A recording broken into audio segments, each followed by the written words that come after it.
Forcément, tirer des plans sur la comète en commençant à nous dire que, bah oui, ça va être un problème, le poste de numéro 9 de Kylian Mbappé et puis, depuis 3 matchs, le pauvre, il a marqué qu'un but.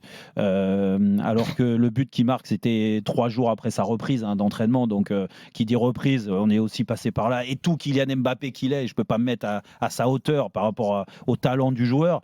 Il a besoin d'avoir une acclimatation, une préparation physique. En plus, on connaît et je connais très bien Antonio Pintus et je peux te dire que ça ne doit pas être toujours facile les semaines d'entraînement avec Antonio Pintus, même si tu t'appelles Kylian Mbappé et qui ne fait pas en fonction des performances du week-end pour l'instant. Pour l'instant. Bien sûr, il y aura des priorités prochaines, mais attention, les matchs, ils vont s'enchaîner.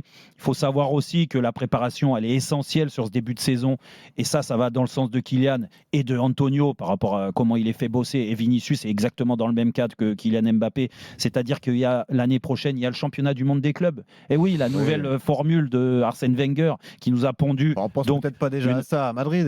Mais tous les grands clubs pensent à ça. Oui. Le Paris Saint-Germain pense à la Coupe du monde des clubs par rapport aux finances du club. Et c'est des joueurs là pour le mois de juin prochain. Mais comment une préparation physique, Benoît, la préparation physique d'avant-saison, c'est pourquoi? Enfin, l'objectif du club, c'est pas ça. Mais l'objectif du club, c'est que les mecs brillent au fur et à mesure de la saison et durent, soit dans la durée très bons et performants. C'est pas que Kylian Mbappé pète le feu au mois d'août, fin août ou début septembre. C'est que Kylian Mbappé soit dans la progression de l'équipe. Il va apprendre à connaître ses coéquipiers. Pour l'instant, oui, il y a le point noir, c'est le match nul à Majorque où ils ont perdu 2 points bêtement. Ok, mais c'est un début de saison. Barcelone a aussi galéré, a gagné, mais a aussi galéré. Donc ce que je veux dire, c'est qu'il ne faut pas tirer des plans sur la comète parce que Kylian n'est pas bon. Moi, c'est pas forcément le défendre pour le défendre. Je dis juste que attendez, Vinicius est dans le même cas que Kylian Mbappé. Pourtant, Vinicius connaît parfaitement le club. Ça a été le meilleur joueur du monde certainement sur toute la saison dernière. Donc calmons-nous, arrêtez avec les critiques. Bien sûr que de toute façon, il va faire parler parce que c'est Kylian Mbappé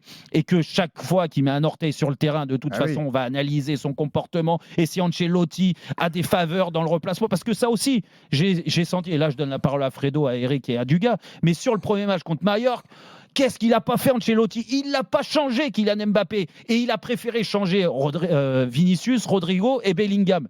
Mais s'il le fait, c'est pas pour flatter Kylian Mbappé, c'est qu'il pense que pour l'instant, les temps de jeu vont être partagés comme ça. Et dans la saison, ça va s'équilibrer, vous inquiétez pas. Et vous verrez bien, parce que là, je mets ma main en jeu s'il faut, que Kylian Mbappé, dans tous les cas, il marquera des buts, comme l'a dit Carlo Ancelotti, et il va bien s'adapter. Il aidera le Real Madrid à encore faire une grande saison.